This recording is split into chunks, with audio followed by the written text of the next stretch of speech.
அஸ்ஸலாமு அலைக்கும் வரஹ்மத்துல்லாஹி வபரகாத்துஹு. இது 14வது வகுப்பு. நம்ம போன கிளாஸ்ல நம்ம என்ன பார்த்தோம்? முத்தகீனுடைய நிறைய பண்புகள், குர்ஆன் சொல்லக்கூடிய நிறைய பண்புகள் பார்த்தோம். அப்புறம் முத்தகீன் சார்ட்டை குறிச்சு நம்ம பார்த்தோம்.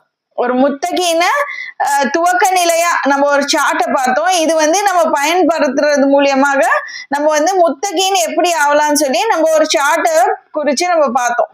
இப்போ அதோடைய பெனிஃபிட்ஸ் தான் இந்த கிளாஸ்ல நம்ம பார்க்க போறோம் இன்ஷா அல்லாஹ். இப்போ நம்ம அல்லாஹ் அக்பர் சொல்லி நம்ம அல்லாஹ்வை அதிகமா ஜிக்ர் செய்வோம். அப்படின்னா என்ன? அல்லாஹ் மிக பெரியவன்கிற அர்த்தம். இப்போ அல்லாஹ் இல்லாம அக்பரை கொண்டு சில இடத்துல குர்ஆன்ல நம்ம யூஸ் பண்றோம். அது நம்மளுக்கு என்னன்னு தெரியுமா? சிந்திச்சு பாருங்க. ஆமா, இப்போ நிறைய இடத்துல நம்ம யூஸ் பண்றோம். இப்போ 39வது அத்தியாயத்துல 26வது வசனத்துல பாருங்க, அங்க என்ன சொல்றோம்னா, வல அஸாபுல் ஆகிரதி அக்பர், அல்லாஹ்வுடைய அஸாப் ரொம்ப பெரியதுன்னு சொல்லி அங்கே அல்லாஹ் குறிப்பிடுறான். அதே மாதிரி 16வது அத்தியாயத்துல 41வது வசனத்துல அல்லாஹ் என்ன சொல்றான்னா, வல அஜ்ருல் ஆகிரதி அக்பர், அல்லாஹ்வுடைய கூலி ரொம்ப பெருசா, அல்லாஹ் கொடுக்கக்கூடிய சொர்க்கம் ரொம்ப பெரியதுன்னு அல்லாஹ் சொல்றான். அப்புறம் அல்லாஹ் சொல்றான் 9வது அத்தியாயத்துல 72வது வசனத்துல அல்லாஹ் சொல்றான், வரிதுவானு மினல்லாஹி அக்பர், அல்லாஹ்வுடைய திருப்தி ரொம்ப பெருசுன்னு சொல்றான். அல்லாஹ்வுடைய திருப்தி கிடைச்சிச்சுன்னா எல்லாம் கிடைச்ச மாதிரி, அது ரொம்ப பெரியதுன்னு அல்லாஹ் சொல்றான். அது எவ்வளவு பெரிய பாக்கியம். அப்ப இந்த மாதிரி பட்டியல் சொல்லிட்டு அல்லாஹ் வல அஸாபுல் ஆகிரதி அக்பர், வல அஜ்ருல் ஆகிரதி அக்பர், வரிதுவானு மினல்லாஹி அக்பர், இந்த பட்டியல்ல இன்னொரு வசனத்துல அல்லாஹ் சொல்றான்.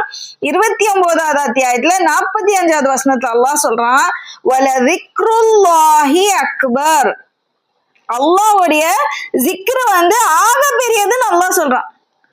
சோ இந்த பட்டியல்ல அல்லாஹ் என்ன சொல்றான்? ஜிக்ரு ரொம்ப பெரியதுன்னு அல்லாஹ் சொல்றான். ஏன்னா அல்லாஹ்வுடைய நினைவு தான் ரொம்ப ஆக சிறந்தது. ஏன்னா ஒரு முத்தகீனை வழி நடத்திட்டு எடுத்துட்டு போறதே அதோட இன்ஜினே இந்த ஜிக்ரு தான்.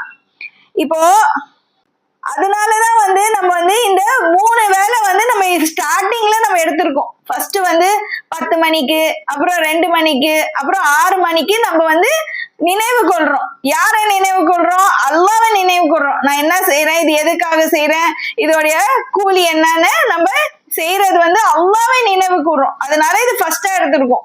இது போக போக என்ன ஆகும்? இப்போ 3ங்கிறது 10 ஆகும், 10ங்கிறது 20 ஆகும், 20ங்கிறது 30 ஆகும். அதே மாதிரி எல்லா நேரத்திலயும் எப்படி அல்லாஹ்வை நினைவு கொள்றதுதான் நம்ம ட்ரைனிங் பெற போறோம் இன்ஷா அல்லாஹ். அப்புறம் இது எதனால நம்ம இது ஜிக்ர் எடுத்திருக்கோம்னா, ஏன்னா ஜிக்ரு தான் டோட்டல் இஸ்லாமே. எல்லா இபாதத்துகளும் பாத்தீங்கன்னா இதை நோக்கிதான் நம்மள நகர்த்திட்டு போகுது. ஏன்னா ஜிக்ரு ஒழுங்கா இருந்தா நம்ம எல்லா நிலையிலயும் நம்ம வெற்றி பெறுவோம் இன்ஷா அல்லாஹ். இப்போ அல்லாஹ் பாத்தீங்கன்னா எந்த ஒரு இபாதத்தும் அதிகமா செய்ய சொல்ல, ஆனா அல்லாஹ் ஜிக்ரை அதிகமா செய்ய சொல்றான். இப்போ தொழுகை எடுத்துக்கங்க, எல்லா நேரமும் நம்மள தொலை சொல்ல, 5 வேளை தொலை சொல்றாங்க, அப்புறம் நஃபில்கள் தொலை சொல்றாங்க. அப்புறம் நோம்பு எல்லா நேரத்தையும் நம்ம எல்லா நாள்லயும் நோம்பு வைக்க சொல்ல. ஒரு சஹாபி என்ன பண்ணாராம், டெய்லி நோம்பு வச்சுட்டு இருந்தாராம். அப்ப ரசூலுல்லாஹி ஸல்லல்லாஹு அலைஹி வஸல்லம் அவர்கிட்ட போய் சொல்றாரு, நீ மாசத்துல 3 தடவை நோம்பு வை, இல்லாட்டி வாரத்துல 2 தடவை நோம்பு வைக்கலாம், இல்லாட்டி ஒரு நாள் விட்டு ஒரு நாள் நோம்பு வைங்கப்பான்னு சொல்றாங்க. அப்புறம் தர்மமும் எல்லா காசையும் தர்மம் கொடுத்துட்டு உட்கார சொல்ல இஸ்லாம். இப்போ இஸ்லாம்ங்கிறது பேலன்ஸான மார்க்கம். அது நடுநிலையான மக்களா நம்மள ஆக்கி வச்சிருக்கான். ஏன்னா இப்ப என்ன ஆயிடும், நான் எல்லா ஃபுல் நைட் நான் தொழுதேன்னா என்ன ஆயிடும், அடுத்த நாள் எனக்கு தூக்கம் வரவும், என்னுடைய வேலைகளை நான் கான்சென்ட்ரேட் பண்ண முடியாது. இப்ப அதே மாதிரிதான் எந்த ஒரு இபாதத்தும் நான் அதிகமா செஞ்சேன்னா என்ன ஆகும், என்னுடைய ஃபேமிலிக்கு நேரம் நான் ஸ்பெண்ட் பண்ண முடியாது, என்னுடைய ஆரோக்கியத்தை கவனிக்க முடியாது, எல்லா இதுலயும் நம்ம பேலன்ஸ் பண்ண முடியாது. ஆனா அல்லாஹ் அதிகமா என்ன பண்ண சொல்லியிருக்காங்கன்னா, ஜிக்ரை அதிகமா சொல்லியிருக்காங்க.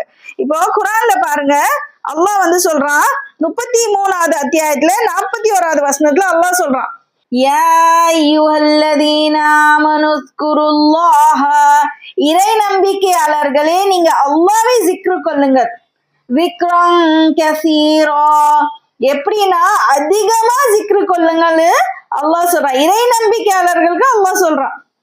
அதே அத்தியாயத்துல 33வது அத்தியாயத்துல 35வது வசனத்துல அல்லாஹ் சொல்றான் பாருங்க, இன்னல் முஸ்லிமீன வல் முஸ்லிமாதி வல் முஃமினீன வல் முஃமினாதி வல் கானிதீன வல் கானிதாதி வஸ்ஸாதிகீன வஸ்ஸாதிகாத் والصادقات والصابرين والصابرات والخاشعين والخاشعات والمتصدقين والمتصدقات والمتصدقات والصائمين والصائمات والحافظين فروجهم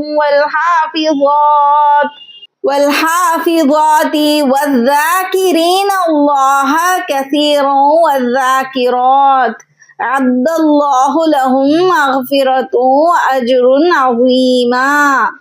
அல்லாஹ் என்ன சொல்றான், லைனா பட்டியலிட்டு சொல்றான் பாருங்க. முஸ்லிமான ஆண்கள், முஸ்லிமான பெண்கள், முஃமினான ஆண்கள், முஃமினான பெண்கள், கீழ்ப்படியும் ஆண்கள், கீழ்ப்படியும் பெண்கள், உண்மை பேசும் ஆண்கள், உண்மை பேசும் பெண்கள், பொறுமையுள்ள ஆண்கள், பொறுமையுள்ள பெண்கள், அல்லாஹ்வை அஞ்சக்கூடிய ஆண்கள், அல்லாஹ்வை அஞ்சக்கூடிய பெண்கள், தர்மம் செய்யும் ஆண்கள், தர்மம் செய்யும் பெண்கள், நோன்பு வைக்கும் ஆண்கள், நோன்பு வைக்கும் பெண்கள், கற்பை பாதுகாக்கும் ஆண்கள், கற்பை பாதுகாப்பும் பெண்கள். அது சொல்லிட்டு அல்லாஹ் சொல்றான், வஸ்ஸாகிரீனல்லாஹ கஸீரன் வஸ்ஸாகிராத், அதிகமா ஜிக்ரு செய்யும் ஆண்கள், அதிகமாக ஜிக்ரு செய்யும் பெண்கள். அவங்களுக்கு அல்லாஹ் மன்னிப்பும் வச்சிருக்கான், அப்புறம் மகத்தான கூலியும் வச்சிருக்கேன்னு சொல்லி அல்லாஹ் சொல்றான். சோ இங்க அல்லாஹ் சொல்றது அதிகமா ஜிக்ரு செய்ய சொல்லி இங்க அல்லாஹ் சொல்றான் நம்மளுக்கு. ஏன்னா ஜிக்ரு நம்ம வாழ்க்கைய வடிவமைக்கும். ஏன்னா நான் அல்லாஹ்வுடைய நினைவுல இருக்கிறேன். அப்ப அல்லாஹ்வுடைய நினைவுல இருக்கும்போது நம்ம எப்படி இருப்போம், எல்லா நிலையிலயும் ஒழுங்கா இருப்போம். அப்போ நம்மளுடைய வாழ்க்கை முன்னேறிட்டே நம்ம போவோம். நம்ம இபாதத்துக்களும் அதிகமாயிட்டே போவோம். எல்லா நிலையிலும் நம்ம இபாதத்து அதிகமாகும். நம்ம அல்லாஹ்வுக்கு நெருங்கியவர்களா ஆயிடுவோம் நம்ம இன்ஷா அல்லாஹ். இப்போ ஸ்டார்டிங்ல நம்ம 3 வேளை நினைவு கூறுறோம் இந்த முத்தகீன் சார்ட்ல. இது வெறும் ஸ்டார்டிங் தான். போக போக என்ன ஆயிடும், எல்லா நிலையிலயும் அல்லாஹ் நினைவு கூறக்கூடியவங்களா ஆயிடும். ஏன்னா இதுல சைக்கலாஜிக்கல் நிறைய பெனிஃபிட்ஸ் இருக்கு. இப்போ பாத்தீங்கன்னா உதாரணத்துக்கு குரான்ல அல்லாஹ் சொல்றான், ஒரு போர்க்களத்துல ஒருத்தங்க நம்ம என்ன மாதிரி அட்வைஸ் பண்ணுவோம், போருக்கு ரெடி ஆகுங்க, என்ன சொல்லுவோம், நல்லா போரிடுங்க, எதிரியை பார்த்து பயப்படாதீங்க, நல்லா ப்ரிப்பேர் பண்ணிக்கோங்க, சோம்பலா இருக்காதீங்க, எதிரியை பார்த்தா நல்ல தைரியமா சண்டை போடுங்க, இப்படிதானே நம்ம சொல்லுவோம். ஆனா அல்லாஹ் என்ன சொல்றான் பாருங்க, 8வது அத்தியாயத்துல 45வது வசனத்துல என்ன சொல்றான் பாருங்க, யா அய்யுஹல்லதீன ஆமனூ இதா லகீதும் ஃபியதன் ஃபஸ்புது, நம்பிக்கையாளர்களே நீங்கள் எதிரி அணியை சந்திச்சால் உறுதியாய் நில்லுங்கள். வஸ்குருல்லாஹ கஸீரன் லஅல்லகும் துஃப்லிஹூன், அல்லாஹ்வை அதிகம் ஜிக்ரு செய்யுங்கள், நீங்கள் ஜெயிப்பீர்கள் அல்லாஹ் சொல்றான், நீங்கள் வெற்றி அடைவீர்கள் அல்லாஹ் சொல்றான். அதுவும் அல்லாஹ் அதிகமா நினைவு கூற சொல்றான். இப்போ போர், வாழு, சண்டை அதை பத்தி நினைக்காம, இப்ப எதிரிகள் எதுக்காக நிக்கிறாங்க, நீ எதுக்காக நிக்கிற, நீ அல்லாஹ்காக நிக்கிற, உன்னுடைய நிலை என்ன, உனக்கு என்ன கிடைக்க போகுது, உனக்கு இதுக்கு பதிலா என்ன கூலி கிடைக்கும், இதெல்லாம் என்னன்னு அல்லாஹ் சொல்றான். சோ இந்த மாதிரி நினைக்கும் போது நம்மளுக்கு என்ன இருக்கும், கண்டிப்பா அல்லாஹ் அந்த வெற்றியை தரேன்னு அல்லாஹ் சொல்றான். ரெண்டாவது அடுத்து நம்ம நாவுக்கான பயிற்சி. இப்ப ஜிக்ரு நம்ம உள்ளத்துக்கான பயிற்சி.